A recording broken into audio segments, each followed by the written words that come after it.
Our main event getting ready. There's Greg Albertyn with the helmet on, anxiously awaiting the start of the first race of the year. Let's take a look at the starting lineup now for tonight's race.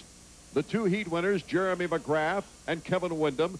Tim Ferry, McGrath's teammate, right up there, along with Mike LaRocco, Larry Ward, Damon Huffman, Ricky Carmichael in the main event, along with 125 rider Brock Sellards, who made the main. David Villeman, Greg Albertyn, John Dowd, Sebastien Tortelli, Michael Brandis, Jimmy Button on the four-stroke. Another 125 Eastern rider making the 250 main event, Stefan Roncada, Phil Lawrence, an old-time veteran who came up with Jeremy McGrath in the old days. Tyler Evans, Grayson Goodman, Jean-Sebastien Waugh, and Heath Voss. That's a powerful lineup for our first round of the year, David. It is, and just to think that we were actually missing a couple of guys, and it's still that strong. We haven't really lost much in terms of the depth and the talent. Carmichael is surprising me a little bit right now. He said he was tight. He looked at, so far, there's McGrath. He's never tight. He's loose. Skip Norfolk just walked away from him, his old mechanic at Honda. I'm sure he probably gave him a couple little words there to make him feel comfortable, but I don't know that Jeremy really needs it. He's starting right next to Kevin Windham. This should be interesting. That should be a great start, these two. Kevin Windham is known for getting outstanding starts from the Supercross gate. Well, you got two guys that get outstanding starts, and then number 5, LaRocco, right next to him, who's managed to pull a couple of hole shots here and there and has improved his starting ability, but tonight it hasn't been that great. We'll see if he can pick that up in the main event. They're to the inside of the starter box. Carmichael's just to the other side. So if they all get off even, Carmichael's going wide into those tough boxes again. That could be a that's dangerous something to watch for, yes. And the great crowd is awaiting to see if anyone can master Jeremy McGrath's performance. 32nd board is up. There's Jeff Stanton, part of the Team Honda crew. Right next to Roger DeCoster. And we're almost set for the first Supercross of the 21st century. As soon as the board goes sideways, they'll be revving it up. Number 16 is John Dowd. Let's check out the sights and sounds of our start.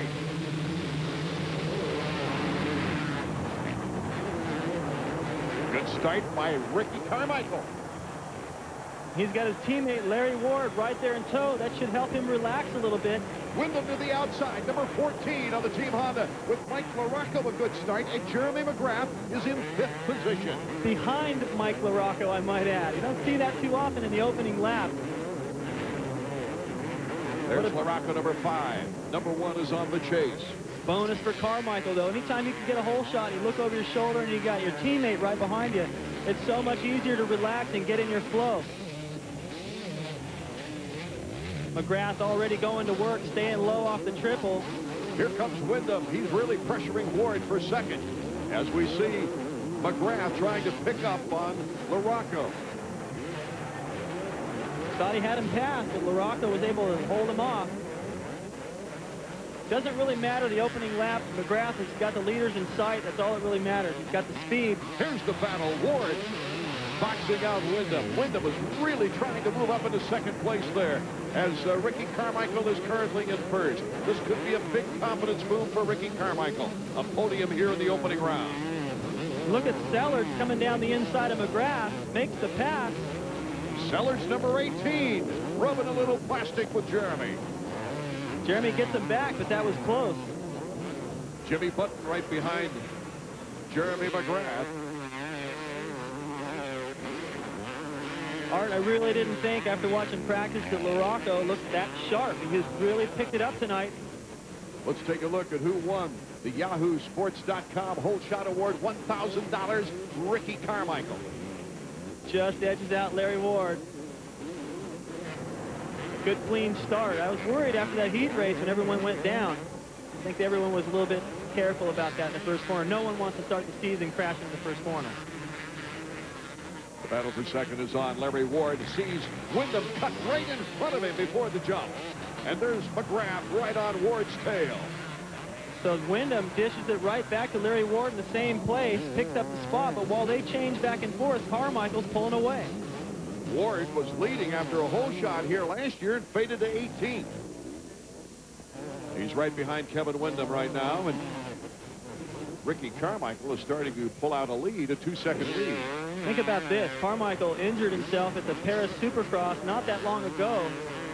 Has probably had less time to prepare for this opener than the guys he's racing with right now. And he's looking pretty flawless so far. So McGrath has gotten around LaRocco.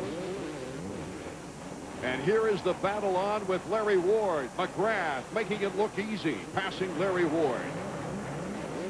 That was just a matter of Jeremy being so much,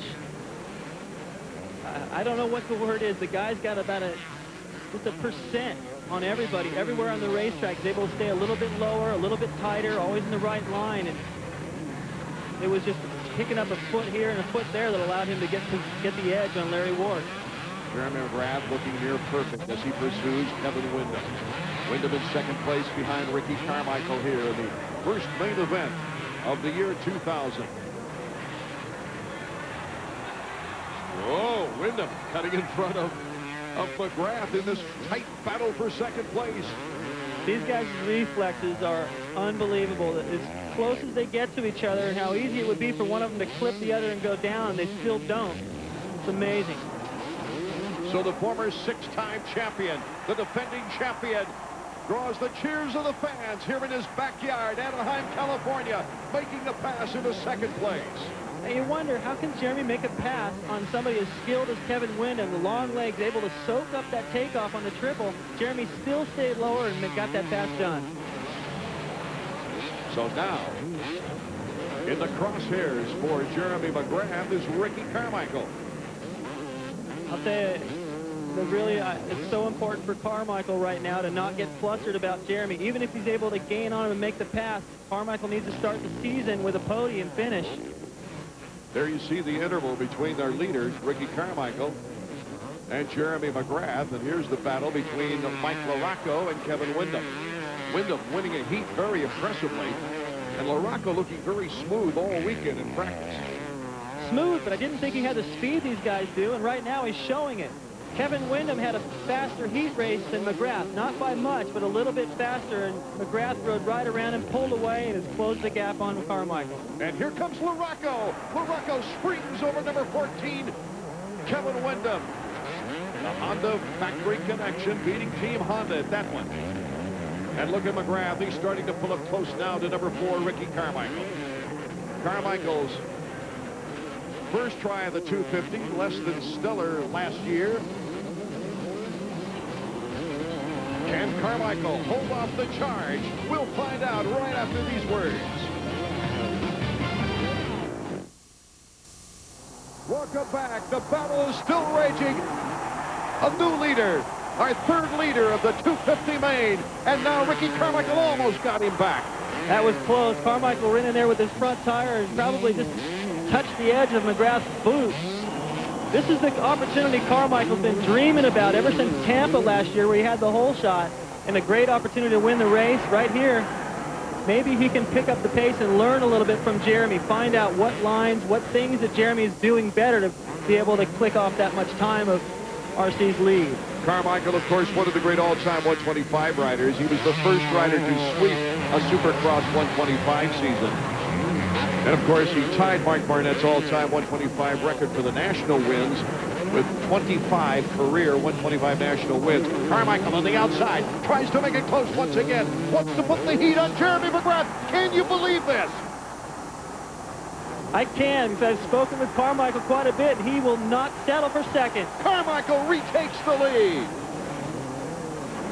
Oh, Jeremy caught the rear wheel on one of the jumps. Controlled it well, and bar to bar we go once again. This is how you beat McGrath. You challenge him. You don't let him go. Ricky Carmichael, even McGrath retaking the lead, looks back at the young man from Havana, Florida. And look at LaRocco. LaRocco's getting into the scene. We got a three-way battle going on right now. So smart by LaRocco right there. He realized he had his line cut off. He decided, oh, I'll just back off here a little bit. Didn't lose hardly any time. Look at that. And a textbook block pass right there. Tremendous block pass by Mike LaRocco puts him into second place. And what do you think of this idea?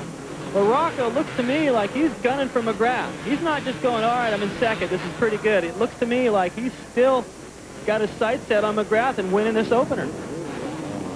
It's important for Carmichael to hold off the rampaging number 14, Kevin Windham, behind him as well. Always vital to get a good start in the point system here in the first round. Looks as though Windham has regrouped just a little bit. Seemed like he fell off the pace that one lap. Lost a lot of time. He may have kind of got comfortable again. 7 podiums in Supercross last year for this young man, or for Mike LaRocco, as we switch to Jeremy McGrath, our defending champion. 4 consecutive wins here, but he has not won at Anaheim for 3 years. And he's starting to draw a good lead now on Mike LaRocco. As you see, LaRocco number 5, 4 is Ricky Carmichael, number 14 is Kevin Windham, trying to get the podium spot. This is going to turn out to be the battle. I have a feeling it looks like LaRocco doesn't have a chance to catch McGrath unless he makes a major mistake. So this is going to be the focus, I believe. Windham still has some left for Carmichael. Carmichael, with that first serious injury of his career in San Diego last year, set him back, put a foot peg into his leg, cracked pelvis. And so he's had to battle back to regain his confidence as well as his physical endurance. And endurance is going to play a part right now. He can't afford a mistake against Kevin Windham. And there's a little one that danced right back straight, and rear wheel got out away from him. These whoops, not only do you have to ride across bumps, but they're starting to get rutted out and wants to kick that back in side to side. Here last year, Carmichael started out in 4th and ended up in 6th when the checkers came out. Here comes Windham. Windham bobbling just a little bit in the whoops, and Carmichael did not bobble. Even though he's following that rut where they've been worn down more, you've got to stay balanced perfectly straight in the rut. That makes it a little bit tougher. A lot expected of this young man, number 4, who came into the pro ranks with so many amateur titles and such an impressive entry into the 125 ranks, just dominating. Kevin Windham has had up and down years with injuries, but has shown potential and is looking for year number 2000 to be the breakthrough year for him. And while we watch this battle, just ahead of these guys, LaRocco has closed the gap on McGrath. So we got a battle for the lead and a battle for third. Incredible in our opening match here in Anaheim. Here's McGrath, our leader, number 1. It's looking like the whoops aren't even there. The bike and back, number 5, Mike LaRocco. He is picking up on it. Now you see how close it is. It looked like Jeremy was just getting away. I took my eyes off of him. He may have made a mistake that allowed LaRocco to close. See if Jeremy can open it up again. Jeremy, a disappointing 7th in the opener here last year, was 2nd in round 5 on the rematch here in Anaheim, where LaRocco took a 3rd and a 4th last year here in Anaheim. Best race between these two guys in St. Louis, I believe, last year. LaRocco out front, challenging McGrath. Here we are at the opener, and he's doing it again. His career has just been revitalized. Unbelievable. Last year, he just came back to life. His starts have improved. It's what he needed. The guy is so strong, and Jeremy knows that LaRocco does not mess around the last 5 laps of the main event. That's where Jeremy really needs to have a little bit of a cushion, because I guarantee you they're going to have to deal with lap riders, and if LaRocco's close enough to take advantage of a bad decision by McGrath, that could be the difference. 3rd and 4th in position, Ricky Carmichael and Kevin Windham. 9 laps to go here in our 250 main event. 20 laps for the 250s. And an easy move inside. Kevin Windham makes the pass on Ricky Carmichael. Looks to me like, if you watch Carmichael's style as he came into that corner, it looks like he just sort of settled. He looked almost as though he went wide on purpose, knowing Kevin was right there. Just didn't want to deal with all that pressure right now. It could be arm pump, tired, anything. He already has 60 wins in his career. Number 1, Jeremy McGrath continues to lead. We'll check him out when we return from these words. Welcome back to Anaheim, California, where our leader is the Supercross Rider of the Century. That's for sure. And it's only a few days into the century, the new century. And I'm speaking of Jeremy McGrath because he has been near perfect here in the opening round of Supercross in the year 2000. But we've got some tremendous battles going on. Sebastien Tortelli in 5th, Jimmy Button in 6th, and David Villeman in 7th as Windham has just passed Ricky Carmichael. Windham moving into 3rd behind Mike LaRocco. Actually, it looks like Windham because they're wearing the same outfit, riding the same bike, but it's Tortelli who's come from about 10th place and has worked his way into 4th ahead of Ricky Carmichael. You can see how close they all are. Does this ring a bell? Tortelli coming from nowhere in the season's opener, the Los Angeles Coliseum. It rings a bell for sure, although this time we know who he is and we know what place he's in. That was confusing with a 3-digit number. He came out of nowhere, but we got our eyes on him now. He's worked his way up from mid-pack. So it's McGrath, LaRocco, Windham, Tortelli, the top 4 with Carmichael, Button, and Villeman in a great battle. This could be a 3-way battle for 4th. There's Villeman, 9:34 on the outside. Something has had to have happened to Carmichael. Now he's gotten passed by both these guys. Albertyn, you just saw moved ahead of him. He could have come up short on a jump, over-jumped something. It's really hard to tell. Without radio communication from the riders to anybody, you just got to wait and see what happens after the main event. But obviously, Ricky is suffering some problem because he's way off the pace now. 2 Team Yamaha riders battling right there. Number 12, Jimmy Button on the 4-stroke. And number 934 on the 2-stroke Yamaha is David Villeman. Albertyn is right behind them with Ward now moving up. Button putting in a great ride, and that's a completely different power plant, the 4-stroke versus the 2-stroke of Villeman behind him. Lap riders going down, getting back up. One of them was Heath Boss, number 32, but look at this. David Villeman, number 934, to the inside on Jimmy Button. Can he hold the spot now against the 4-stroke? Villeman, an impressive premier in his first full year in American Supercross. Now you've got the Frenchman Sebastien Tortelli and another Frenchman, David Villeman. I think Villeman has something for Tortelli before the end of this race.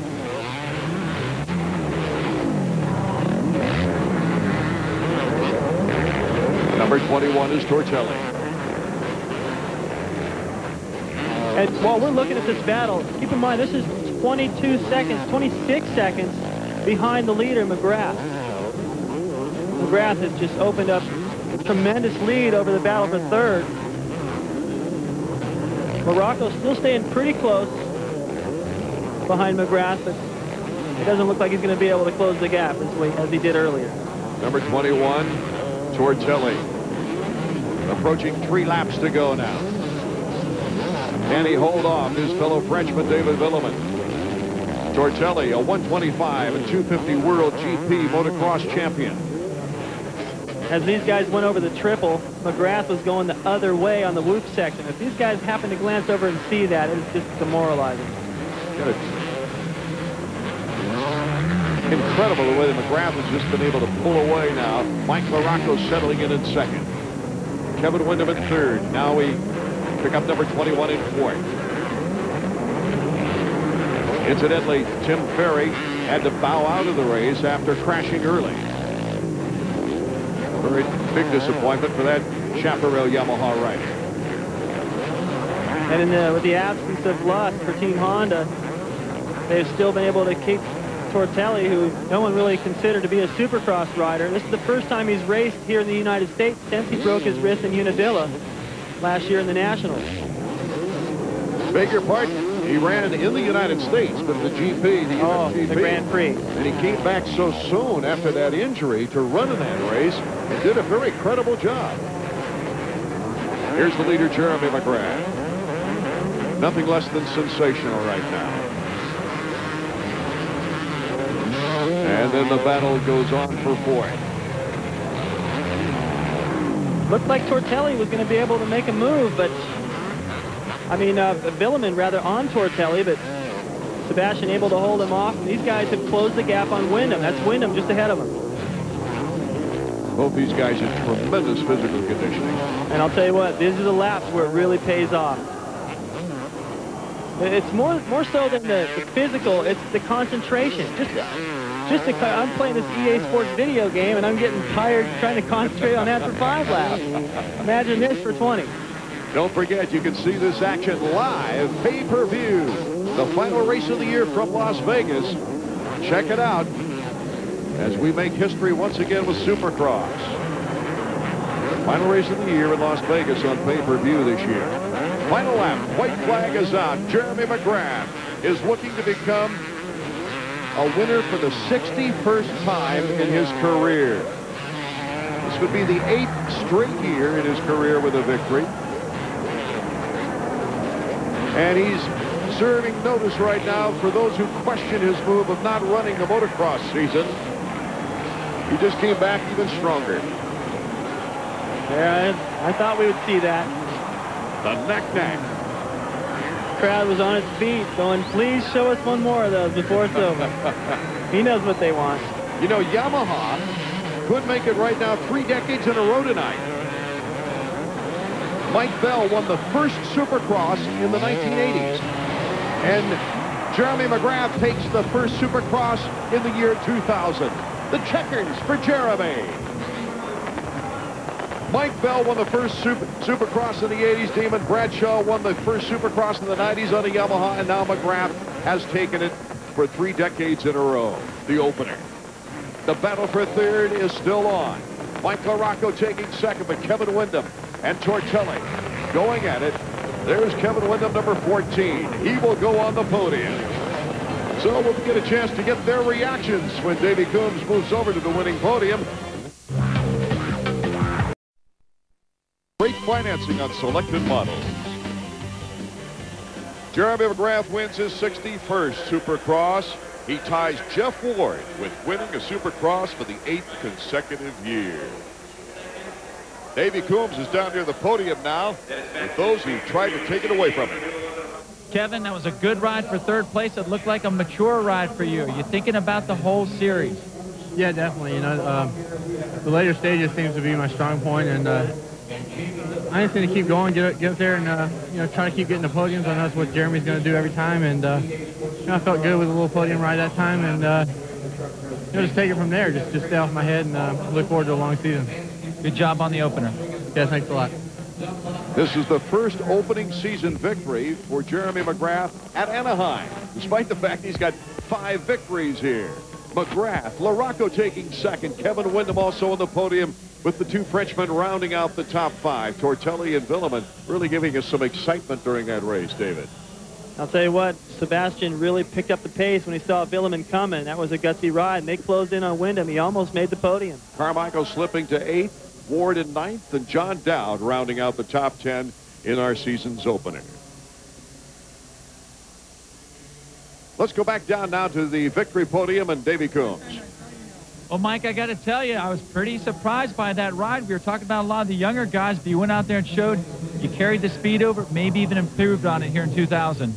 Well, I tell you what, my AMSOIL competition accessories Jack in the Box team, we're great going into the season. The new Hondas are awesome. You know, my factory connection suspension worked great out there. So all I really had to do was get a good start, which you know, for me I did. And you know, I rode a pretty good race. Things were pretty busy up front early, and you know, Jeremy got by me because those guys were messing around before the finish line jump, and he's riding good. You know, he was right in my comfort zone. I felt like I had his speed, but I just couldn't make it back up. Was that your goal in the opener, to come out here and get on the podium? No, it was the win. I felt good all off season. Like I said, the new Hondas are awesome. As soon as I got on the new chassis, I felt real good. It's I think a lot better for my riding style, and you know, not to mention runs on a good motor. Okay, real good ride tonight, Mike. So Mike LaRocco takes his 2nd place. He had 2nd places in Seattle and St. Louis last year, but he looked a lot smoother early in the season here in the year 2000, David. I'll tell you what, LaRocco always looks smooth. He's always tough at the end of the race, but what surprised me about him this year is his starts have improved dramatically. and he gave Jeremy a little bit of a scare. He closed the gap a couple of times, and he really didn't lose by much. I mean, he had him in sight the whole race. Win number 61. Let's check him out. Man, Jeremy, all that off-season work, it just paid off. Yeah, the batteries are definitely charged up now. I felt really good out there. I didn't get such a great start and had to work for that one. So that was really good. All the hard work paying off.